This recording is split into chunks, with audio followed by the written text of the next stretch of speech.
My name is Abigail, and I'm 29. I'm sitting at my cluttered desk, the laptop's glow catching my tired eyes. It's late 2023, and my home office feels like a battlefield. My father's voice haunts me from last week's dinner. Still working from home. What a waste. His words burn, echoing years of being called the family failure. They don't know my startup secret or the email waiting in my inbox. Strathmore deal finalized. Have you ever been underestimated by those you love? Share where you're watching from, and if this resonates, please like and subscribe. I pulled into the driveway of my father's mansion, my stomach twisting. It was spring 2023, and the towering oaks lining the path felt like silent judges. I'd come hoping to bridge the gap to show them I wasn't the failure they thought. My sweater felt too casual against the polished stone steps. Inside, the dining room sparkled all crystal and mahogany, but my mother's empty chair at the table hit me like a punch. Richard, my father, stood at the head, his silver hair catching the chandelier's light. Nathan, my brother, lounged beside Clara, his wife, their tailored outfits screaming wealth. Elise, my cousin, sat quietly, her presence a surprise. I hadn't seen her in years, not since her fallout with the family. I took my seat, the air thick with the scent of roasted lamb and tension. Richard raised his glass, his voice booming. To Strathmore Dynamics, the empire we built. Everyone clinked glasses, but I felt their eyes on me waiting for me to shrink. I forced a smile, gripping my napkin. I wanted to tell them about my startup, how we'd just crossed 10,000 users, but the words stuck. Richard turned to me, his smile sharp. Abigail, how's that little project of yours? Still tinkering in your apartment?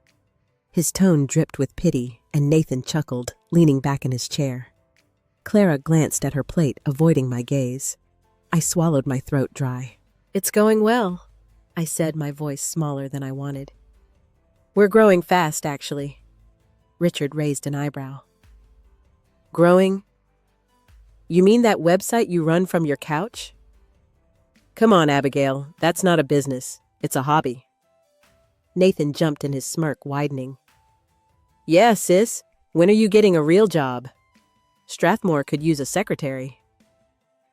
Clara let out a nervous giggle, and I felt my cheeks burn. I wanted to scream to tell them my platform was helping real people, real businesses. But the room felt like it was closing in, their laughter echoing in my ears. Elise cleared her throat, her voice soft but steady. I read about your startup, Abigail. Sounds like you're making an impact. For a moment, I felt seen. I started to answer, my heart lifting. Thanks, Elise. We're connecting small businesses with. Nathan cut me off, his tone sharp. Let's talk about something that matters. Strathmore just landed a defense contract. That's real impact. Elise shrank back, and I saw a flicker of frustration in her eyes, like she'd been silenced before. The conversation shifted to Nathan's triumphs, Richard beaming with pride. I sat there, my food untouched, feeling like a ghost. I kept replaying Elise's words, her quiet support. Why had she spoken up, and why had Nathan shut her down so fast? I glanced at her across the table, but she was staring at her hands, her jaw tight. Something was off, but I couldn't place it. My heart pounded, a mix of anger and shame. I'd come here to prove myself, but all I felt was smaller, like the kid they'd always dismissed. Dinner dragged on, the clink of silverware filling the silence where my voice should have been. I pushed my plate away, the lamb now cold, my appetite gone. Richard launched into a story about Strathmore's latest board meeting, his hands-animated eyes gleaming with pride. Nathan nodded along, tossing in smug comments about profit margins. Clara sipped her wine, her glances darting to me, then away, like she was afraid to meet my eyes. Elise stayed quiet, her fork tracing patterns in her mashed potatoes, her face unreadable. I excused myself, needing air, and slipped into the hallway. The mansion's walls were lined with family portraits, my mother's smile frozen in a frame from years ago. I paused, my chest tightening. She'd believed in me, hadn't she? Before I could linger, voices drifted from around the corner, low and heated. It was Elise and Nathan tucked near the study.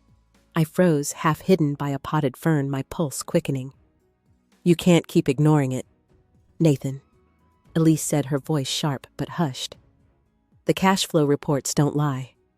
Strathmore's bleeding money." Nathan's laugh was cold-cutting. "You're out of your depth, Elise. Stick to your little art gallery and leave the real business to me." I leaned closer, my breath catching. Bleeding money. Strathmore was their fortress, the untouchable empire Richard bragged about. Elise pressed on, undeterred. "I saw the numbers, Nathan. You're hiding it from the board, from Richard. If you don't act, it'll collapse." "Enough." Nathan snapped, his tone venomous. "You don't get to waltz in here and play whistleblower. Mind your own business, or you'll regret it." His footsteps echoed as he stormed off, leaving Elise's sigh hanging in the air. I ducked back, my mind racing. Was Strathmore in trouble? The thought felt impossible, like questioning the sky's color. But Elise's words stuck heavy and real. I wanted to confront her, to ask what she knew, but my feet wouldn't move. Instead, I returned to the dining room, my face a mask of calm. Richard was mid-toast, his glass raised to Nathan's visionary leadership. The room clapped, but I sat still, my hands clenched under the table. "Abigail," Clara said softly, leaning toward me. "You okay? You're so quiet." Her concern felt hollow, her eyes flickering with something unspoken. I forced a nod, not trusting my voice. "Just tired," I mumbled. Richard caught my eye, his smile patronizing. "Tired from all that laptop work, huh? Don't overdo it, sweetheart." The table laughed, and I felt my resolve crack, a hot flush spreading through me. I tried one last time to be heard. "My startup's doing better than you think," I said, my voice steadier now. "We just hit 10,000 users. That's real people, real impact." For a moment, the room stilled. Then Clara tilted her head, her voice syrupy. "That's cute, Abigail. Like a side hustle." Nathan snorted, and Richard waved a hand, dismissing me. "Let's not bore everyone with that." The dismissal landed like a slap. I stared at my plate, the room blurring. Elise's warning echoed in my head, mingling with their laughter. Driving home later, rain streaking my windshield, I gripped the wheel until my knuckles whitened. Tears came hot and fast, but so did a flicker of something else. Curiosity, maybe defiance. If Strathmore was faltering, what did that mean for me?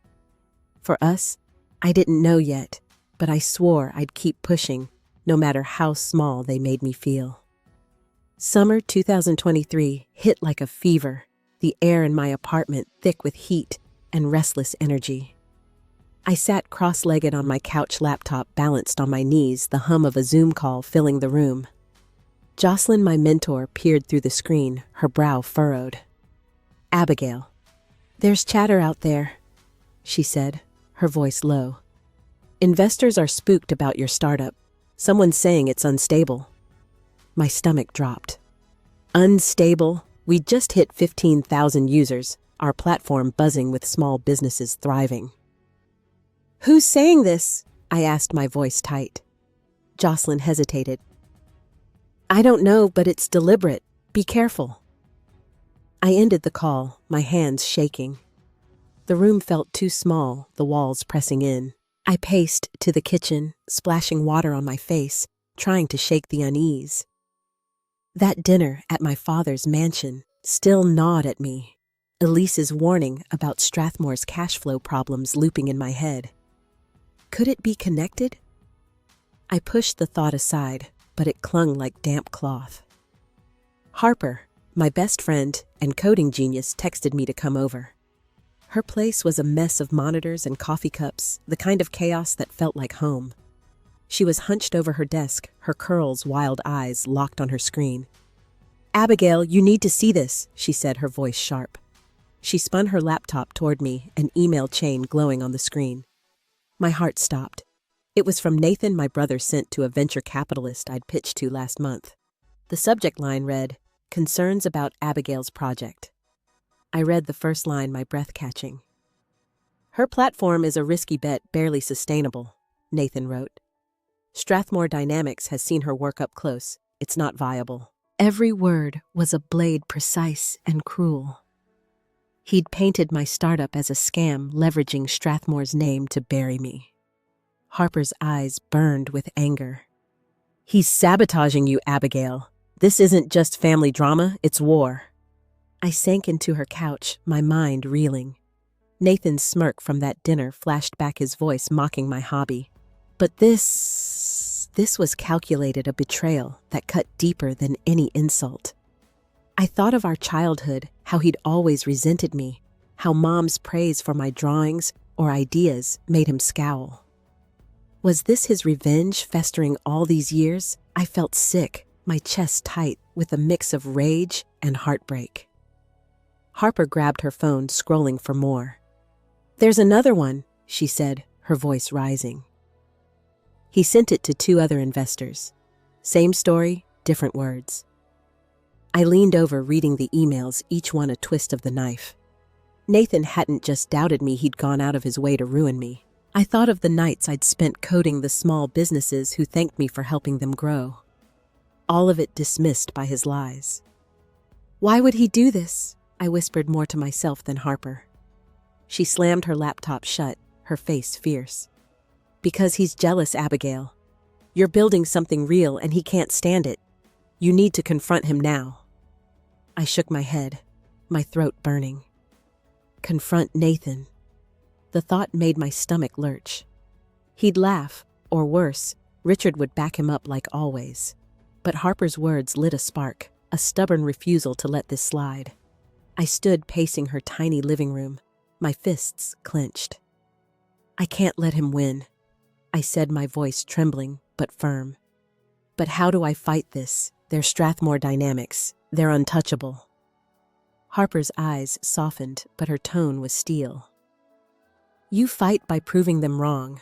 We dig deeper, find out how far this goes." "I'm with you." Her loyalty steadied me, but the weight of Nathan's betrayal pressed harder, a storm building inside me. I needed answers, and I needed them fast. I left Harper's apartment the summer night, heavy with humidity, my thoughts a tangled mess. Her words about fighting back echoed, but all I felt was the sting of Nathan's emails, each one a brick in a wall I couldn't climb. Back home, I slumped at my kitchen table, the clock ticking past midnight. My phone buzzed, a call from Jocelyn. Her voice was steady, but her words hit like a freight train. "Abigail. I found another investor who got Nathan's email, and Richard signed off on it." I froze, my breath shallow. Richard, my father, had endorsed Nathan's lies. I stared at the table, the wood grain blurring as my eyes burned. "You're sure?" I asked, my voice barely audible. Jocelyn sighed. "I'm sorry, Abigail. I saw the signature myself. They're working together to tank your startup." The phone slipped from my hand, clattering onto the table. My father, the man who'd raised me, who'd promised to protect me after Mom died, was trying to destroy me. I stumbled to my bedroom, collapsing onto the bed, my mind racing. Memories flooded in, sharp and cruel. Richard, at my high school graduation, clapping for Nathan's valedictorian speech, barely glancing at me. His voice at Mom's funeral, telling me to be strong for Nathan, as if my grief didn't matter. Had he always seen me as less? The thought clawed at my chest, a raw, aching betrayal that made my whole body hurt. The next day, I dragged myself to a coffee shop to meet Harper. She slid into the booth, her laptop already open, her face grim. "It's worse than we thought," she said, pushing the screen toward me. Another email, this time from Richard to a major funding group, calling my startup a liability and unproven. The words were clinical, detached, like I was a stranger, not his daughter. Harper's voice shook with anger. "They're not just talking, Abigail. They're blacklisting you." I sipped my coffee, the bitterness matching the knot in my stomach. Why, I whispered. What did I do to them? Harper reached for my hand, but I pulled back too raw to be touched. My mind spun to Strathmore Dynamics, their gleaming empire. Elise's warning about their financial troubles flickered, but it felt distant, overshadowed by this personal attack. My own family was tearing me apart, and I didn't even know the full reason. That evening, I went to a networking event hoping to salvage my reputation. The venue was packed all sharp suits and polished smiles. I wore my best blazer, my pitch practiced my heart pounding. I approached an investor I'd emailed weeks ago, a woman with kind eyes. "Abigail, right?" she said, her smile fading. "I heard from Nathan at Strathmore. He said your platform's got issues, no real traction." My mouth went dry. "That's not true," I stammered. "We're growing. We have data." She nodded politely, but stepped away. Her interest gone. I stood there, the room buzzing around me, feeling like I was sinking. Nathan's lies had spread like poison, and Richard's approval made it lethal. I left early, the city lights blurring through my tears. In my car, I screamed, my voice hoarse, my fists pounding the steering wheel. The betrayal wasn't just words anymore. It was a campaign to erase me. I thought of calling Richard, demanding answers, but the image of his cold, dismissive stare stopped me. I was alone in this, and the weight of it crushed me, leaving me gasping for air. I stepped into Sienna's office, the glass walls reflecting the Manhattan skyline, my nerves buzzing like static. It was October 2023, and the weight of Nathan and Richard's betrayal clung to me heavy as wet wool. Sienna, sharp in her navy suit, motioned me to sit. Her desk was sleek, a single orchid in a vase softening the edge. "Abigail," she said, her voice calm but serious, "we're close to a major deal for your startup. But there's a twist. It involves a distressed asset." My brow furrowed. "What kind of asset?" She leaned forward, her eyes searching mine. "We'll get there. First, tell me you're ready for this." "It's big." I nodded, my throat tight, though I had no idea what she meant. My startup was thriving, 20,000 users now, but the sting of my family's sabotage still burned. I wanted to prove them wrong, but the cost felt steeper every day. Back home that night, I sat at my desk, the city's hum faint through my window. My laptop pinged an email marked urgent, no sender name, just a string of numbers. My heart skipped. I hesitated, my finger hovering over the mouse, then clicked. The message was short, a file attached labeled Strathmore Financials. The sender, someone named Curtis, wrote, "You need to see this. Your father's been lying for years." My breath caught. Curtis. I didn't know any Curtis, but the mention of Richard made my stomach lurch. I opened the file, my eyes scanning rows of numbers, memos, red flags. Strathmore Dynamics, my family's untouchable empire, was drowning in debt millions deep. Fake revenue reports, shuffled accounts, it was all there laid bare. My hands shook as I scrolled, the truth sinking in. Richard had cooked the books, propping up Strathmore with lies. I thought of Elise's warning at that dinner, her hushed words about cash flow. She'd been right, and they'd silenced her. Then I saw it, a line buried in a ledger, my mother's name. Her inheritance, the money she'd left for me, funneled into Strathmore's black hole. My vision blurred, tears spilling as I read the numbers, $2 million gone, used to patch Richard's fraud. Mom's voice echoed in my mind, her soft promise when I was 10. "This is for your dreams, Abigail." Richard had stolen it, betrayed her memory, betrayed me. I clutched my chest, the pain sharp like a blade twisting. I stood pacing my tiny apartment, the walls too close. How could he? How could he take her legacy and lie to my face? I thought of every lecture he'd given me, every time he called my work a hobby. Was it all to hide this? My phone buzzed, Sienna's name lighting up the screen. I answered, my voice raw. "Abigail," she said, the distressed asset. "It's Strathmore Dynamics. Your startup's valuation is high enough. We can buy it outright." The words hit like a shockwave, my knees buckling. I gripped the counter, my mind spinning. Buy Strathmore? Own my family's company? The company Richard built. Nathan ran the one they'd used to crush me. I stared at the email from Curtis, the numbers glaring back. My mother's money, my future swallowed by their greed. The irony burned, a bitter laugh escaping my lips. I could take it all from them, but the thought terrified me, my heart pounding so hard I thought it might burst. I hung up with Sienna, my phone slipping onto the counter, the silence deafening. My apartment felt like a cage, the air too thick to breathe. Curtis's email glowed on my laptop. Strathmore's secrets laid bare my mother's stolen inheritance, a wound that wouldn't stop bleeding. I needed to know more to understand how deep this went. I dialed the number. Curtis left my hands trembling. A gruff voice answered, cautious. "Abigail. I'm Curtis, used to manage Strathmore's accounts. Richard fired me when I asked too many questions." We spoke through a secure line. His words rushed like he was afraid of being caught. "Your father's been fudging numbers for years," he said. "Offshore accounts, fake contracts, all to keep Strathmore looking strong. When I found out, he threatened my family." My stomach churned, picturing Richard's cold smile at family dinners, his hand on Nathan's shoulder.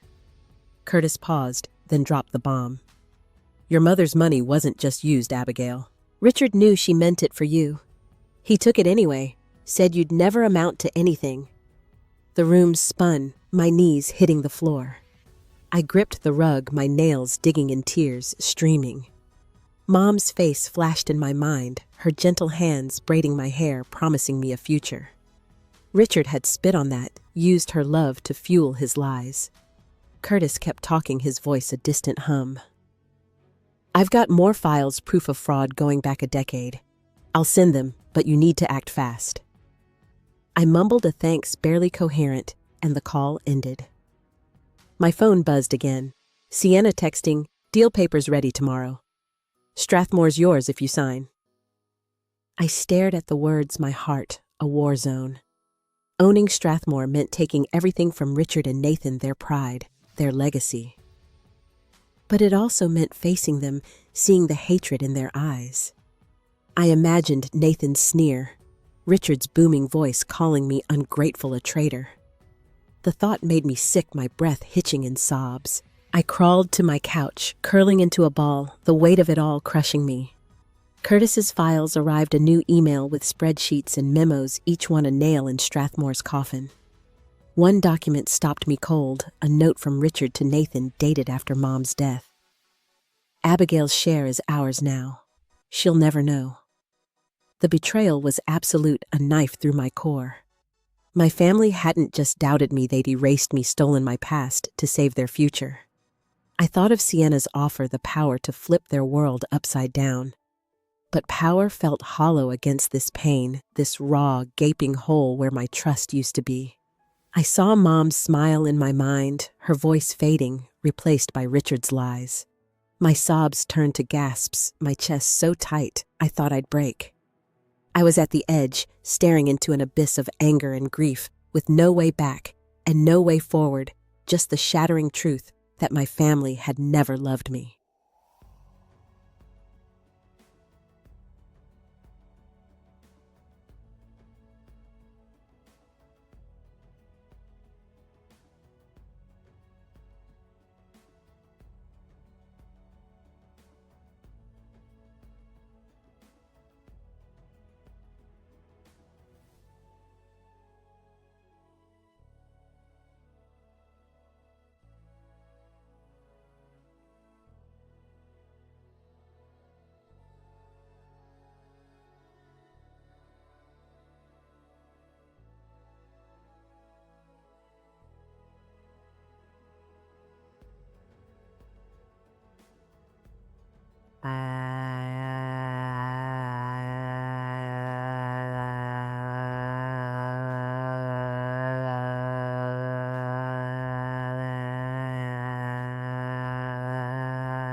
Leanna's text glowed on my phone. Meet me at 10. Bring your courage. I stared at the ceiling, my body heavy. Richard's betrayal and Mom's stolen inheritance a weight I couldn't shake. But something stirred, a quiet fire, flickering beneath the pain. I couldn't let them erase me. Not anymore. I showered, pulled on a crisp blazer, and headed to Sienna's office, my resolve hardening with each step. Sienna's office was all sharp lines and morning light, her presence steady as she slid a thick folder across her desk. "This is the acquisition contract," she said, her eyes searching mine. "Sign it, and Strathmore Dynamics is yours. But Abigail, this isn't just business. It's personal. Are you ready to face them?" I swallowed, my throat dry. The thought of Richard's rage, Nathan's sneer made my stomach twist, but I nodded. "I'm ready." She opened the folder, walking me through the terms. My startup's valuation, built on years of late nights and small victories, was enough to swallow Strathmore whole. The irony was bitter, their empire crumbling while mine soared. But Sienna's voice turned serious. "This will cost you, Abigail. Not money, family. They won't forgive you." I thought of Mom's inheritance stolen and Richard's note, "She'll never know." My jaw tightened. They lost me first. My phone buzzed, a call from Elise, my cousin. I hesitated, then answered. Her voice was urgent, hushed. "Abigail, I heard you're meeting with investors. Is it about Strathmore?" I froze, unsure how she knew. "I can't talk now," I said, but she pressed on. "The board's loyal to Nathan, but I know their weaknesses. Let me help." Her offer stunned me, a lifeline from someone I'd barely trusted. I scribbled names she gave me, board members and their grudges, my heart racing. Elise was risking everything, and I felt a surge of gratitude, a crack in my loneliness. Back at Sienna's, I pored over the contract, my pen hovering over the signature line. Each clause was a step toward reclaiming what Richard took, not just Mom's money, but my worth. I thought of Nathan as a kid shoving me aside when Mom praised my ideas, his jealousy, a seed that grew into this war. My hand shook, not from fear, but from the weight of what I was about to do. I signed, the ink bold and final, my breath steadying. Sienna smiled, a rare softness in her eyes. "You're the boss now, Abigail. Own it." I clutched the folder, the reality sinking in. I was about to take Strathmore to stand where Richard and Nathan had tried to bury me. The fire inside me grew, not loud or vengeful, but steady, rooted in every tear I'd shed, every doubt I'd carried. I left her office, the city buzzing around me, feeling taller, stronger, like I was finally stepping into my own light. I drove straight from Sienna's office to a quiet diner, my hands still tingling from signing the contract. The folder sat beside me in the booth, its weight grounding me. I needed a plan, a way to face Strathmore's board and claim what was mine. My phone buzzed again, Elise texting a list of board members' voting habits, her notes sharp and precise. "Watch out for Margaret," she wrote. "She's Nathan's loyalist, but she hates his arrogance." I smiled, a small victory in her alliance, my trust in her growing. I opened my laptop, drafting a presentation, my fingers flying. Each slide was a weapon, my startup's growth charts, Strathmore's hidden debts, Curtis's evidence of Richard's fraud. I thought of Mom, her gentle encouragement when I built my first website at 12. She'd seen me, believed in me. This was for her, for the future she wanted me to have. My chest tightened, but not with pain, with purpose. Later, I met Harper at her apartment, her kitchen table strewn with takeout cartons. She studied my slides, her eyes wide. "Abigail, this is brutal. You're going to burn their house down." I laughed, the sound foreign but freeing. "They built the fire," I said. "I'm just lighting the match." Harper grinned, but her voice softened. "You sure about this? Nathan's going to lose it." I nodded, my resolve iron. "Let him." The next morning, I walked into Strathmore's headquarters unannounced, the lobby's marble floors gleaming under harsh lights. Elise's intel had gotten me past security, a borrowed badge clipped to my blazer. The boardroom was on the top floor, and I rode the elevator alone, my heart steady but loud. I pictured Nathan's face, his shock when I walked in. I wasn't the little sister he mocked anymore. I was Abigail, the woman who'd built an empire from her apartment. The boardroom doors loomed, voices murmuring inside. I paused, adjusting my blazer, Curtis's files tucked under my arm. I thought of Richard's note, his betrayal of Mom's trust, and Nathan's emails, his calculated cruelty. They'd tried to break me, but here I was, standing taller than ever. I pushed the doors open, the room falling silent as eyes turned to me. Nathan sat at the head, his jaw dropping. Abigail. What the hell are you doing here? I set my files on the table, my voice calm but firm. I'm here to discuss Strathmore's future. My company just acquired it. Gasps rippled through the room. Margaret's eyes narrowing, others shifting uncomfortably. Nathan laughed, a harsh, nervous sound. You're delusional. I opened my laptop, projecting my first slide, Strathmore's debts, in stark red. Let's talk facts, I said, locking eyes with him. Richard burst in, his face red. Abigail, you ungrateful child, get out! I didn't flinch, holding up Curtis's documents. These show your fraud, Richard. The board deserves to know. The room erupted, voices overlapping, but I stood still, my gaze steady. Nathan tried to interrupt, his voice rising, but I cut him off, my words sharp. You don't get to silence me anymore. The board members leaned forward, some nodding, drawn to the truth. I felt a shift, not just in the room, but in me, a strength I'd always had, but never claimed. As the meeting ended, I gathered my files, the air thick with tension. Nathan stormed out, Richard glaring, but I didn't follow. I stepped into the hallway, the city skyline visible through a window, and paused. My breath was slow, deliberate, my reflection faint in the glass. I'd taken the first step, not with anger, but with clarity, a quiet power that felt like mine alone. I tucked the files under my arm and walked away, ready for whatever came next. Winter 2023 settled over the city, gray and biting, as I walked Strathmore's halls for the first time as its owner. The air smelled of polished wood and stale coffee, the weight of my new role pressing against my ribs. Employees glanced up from cubicles, their eyes curious, some wary whispers trailing me like shadows. I'd flipped the table on Richard and Nathan, but the victory felt hollow, my steps echoing in a place that once belonged to them. My office? Richard's old one was bare except for a desk and a single chair, its emptiness mirroring the quiet in my chest. I called a town hall, my first as CEO, the auditorium packed with faces I didn't know. Standing at the podium, my notes crumpled in my hand, I scanned the crowd. Strathmore's been through a storm. I said, my voice steady but soft. I'm here to rebuild it with you. Murmurs rippled, some nods, but many arms stayed crossed, their loyalty still tied to my father. I showed them my plan, transparency, new contracts, no more lies.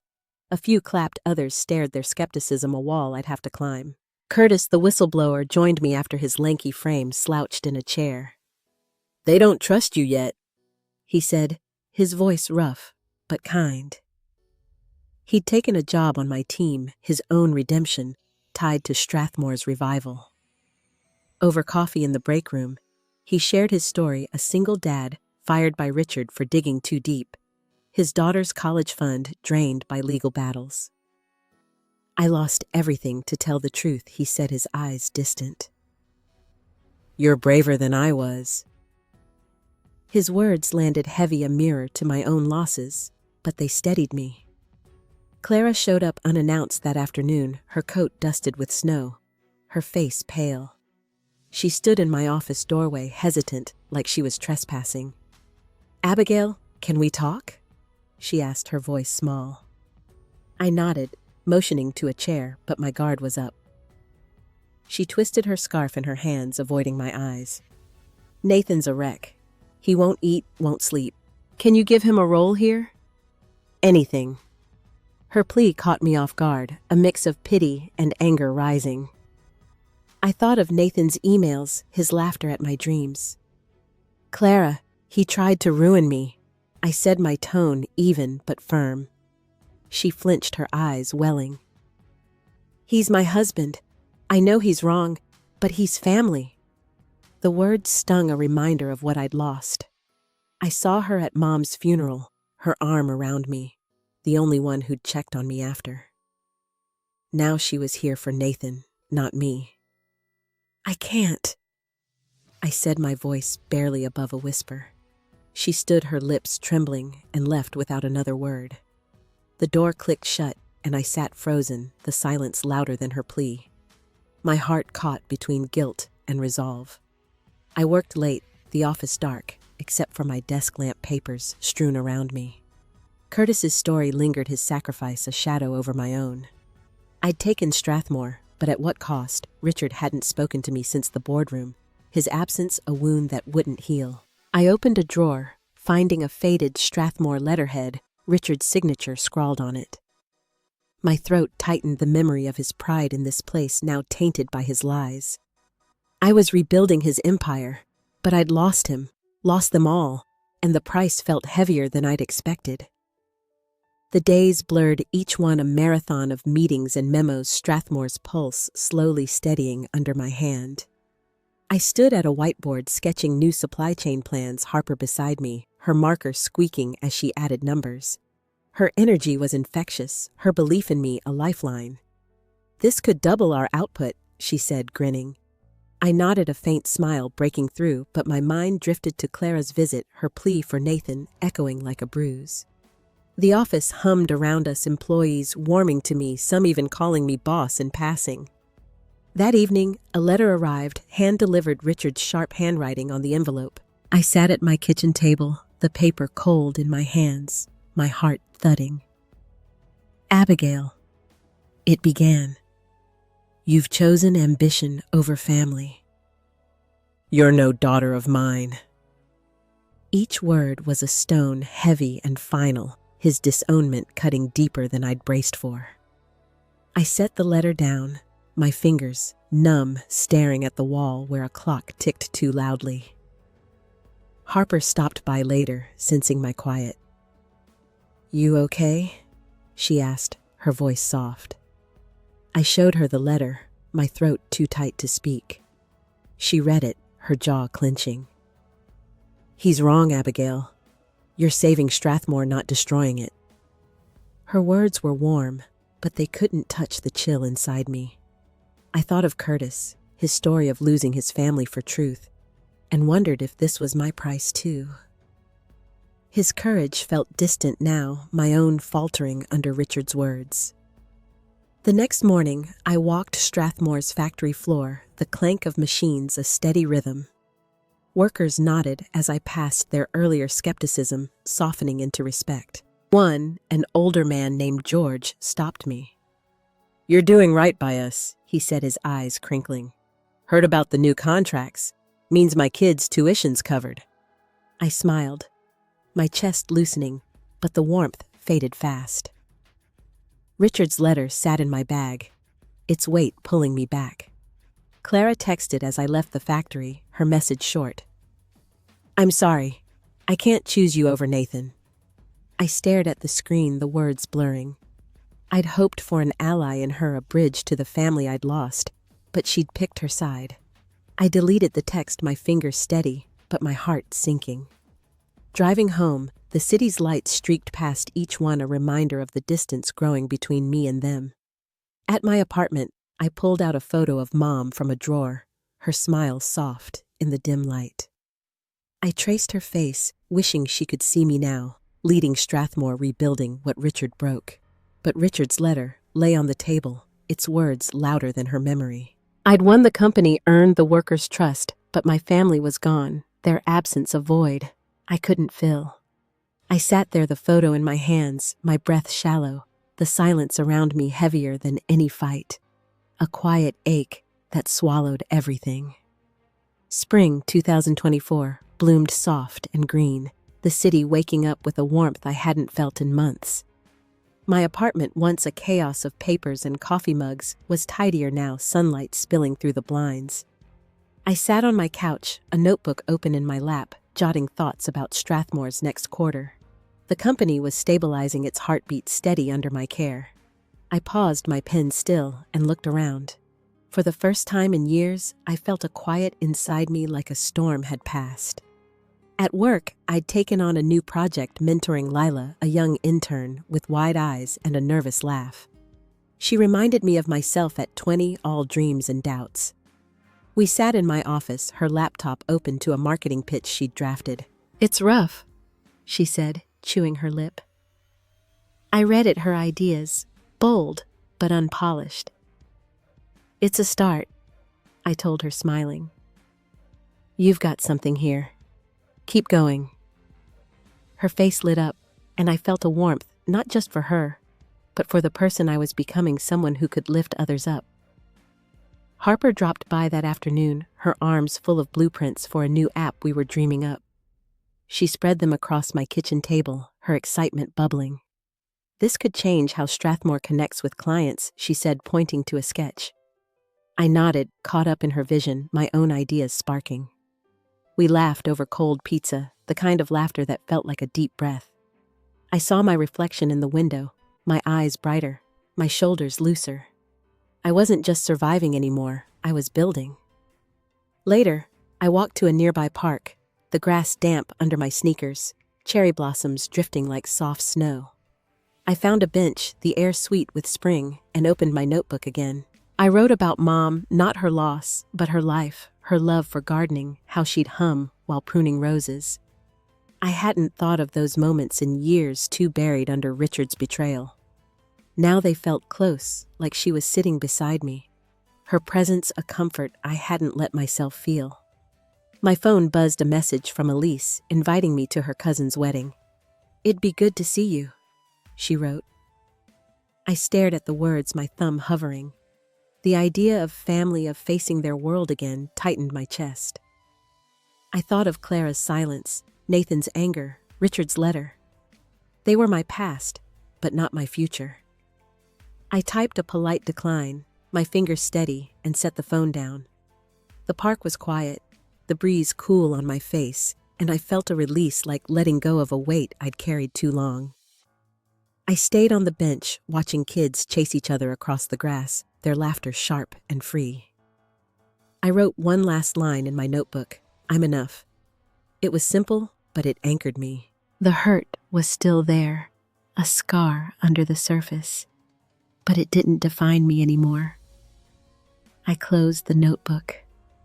My breath slow, the world around me soft and alive, and for a moment, I just was whole in my own skin. I left the park as dusk settled the sky, a soft purple streetlights flickering on. Back at Strathmore the next day, I walked into a meeting with Lila, her pitch ready for the team. She stood at the front, her voice shaky but clear, presenting her idea for a client portal. I watched from the back, my hands clasped, a quiet pride swelling. When she finished, the room clapped, and she looked at me, her smile wide. "You helped me believe I could," she said later, her voice soft. I nodded, my throat tight, feeling like I'd given her something I'd once needed. After work, I stopped by a bookstore, the kind with creaky floors and warm light. I wandered the aisles, my fingers trailing over spines, and picked up a journal, its cover simple, leather-bound. At home, I sat by my window, the city humming below, and wrote. Not plans or numbers, but truths. I'd lost my family, but I'd found myself. The words flowed, each one a step toward peace, a way to hold the hurt without letting it rule me. Harper called, her voice bright, planning our app's launch. We talked late, her laughter pulling me back to lighter days. You sound different, she said, pausing. Stronger. I smiled into the phone, the word settling deep. I was stronger not because I'd won, but because I'd chosen to keep going. I hung up the apartment, still my reflection faint in the glass. I saw a woman who'd carried too much, but who stood anyway. The next morning, I visited the office early, the halls quiet before the rush. Lila's pitch notes lay on my desk, her handwriting neat, hopeful. I tacked them to a bulletin board, a small act, but it felt right, like marking a new beginning. I thought of Elise's wedding invite, the family I'd left behind. The ache was there, but softer now, a memory I could carry without breaking. I walked to a window, the sunrise painting the skyline gold. I thought of Mom, not her loss, but her strength, how she'd face a storm with calm. I'd inherited that, I realized, not from Richard, but from her. I stood there, my breath, even the world waking up around me. The past was done, its weight no longer mine to bear. I turned from the window, my steps light, ready for whatever lay ahead, my heart steady in its quiet. Summer 2024 wrapped the city in a golden haze, the air warm and alive. I stood in Strathmore's main office, a new product launch buzzing around me. Employees darted between tables, setting up displays, their chatter bright. I adjusted a banner, my hands steady, my blazer swapped for a simple cardigan. The company was thriving, its new direction, a testament to months of hard-won trust. I caught my reflection in a glass door, my eyes calm, a quiet strength in my posture I hadn't noticed before.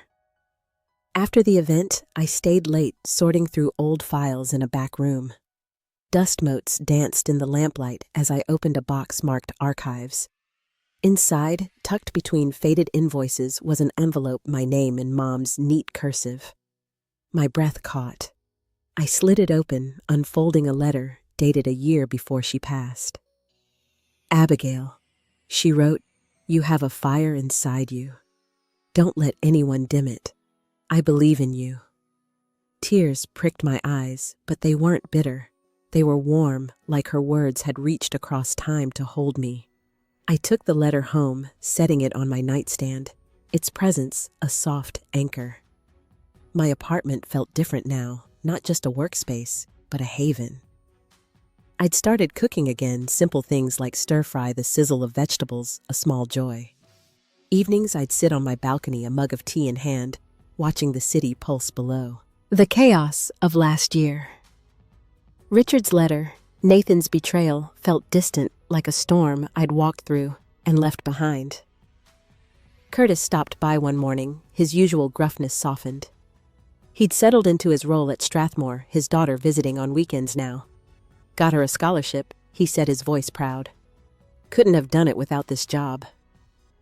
I smiled, his redemption a mirror to my own rebuilding. We talked about small things, plans for a staff picnic, and I realized I was part of something bigger, a community I'd helped shape, not just a company.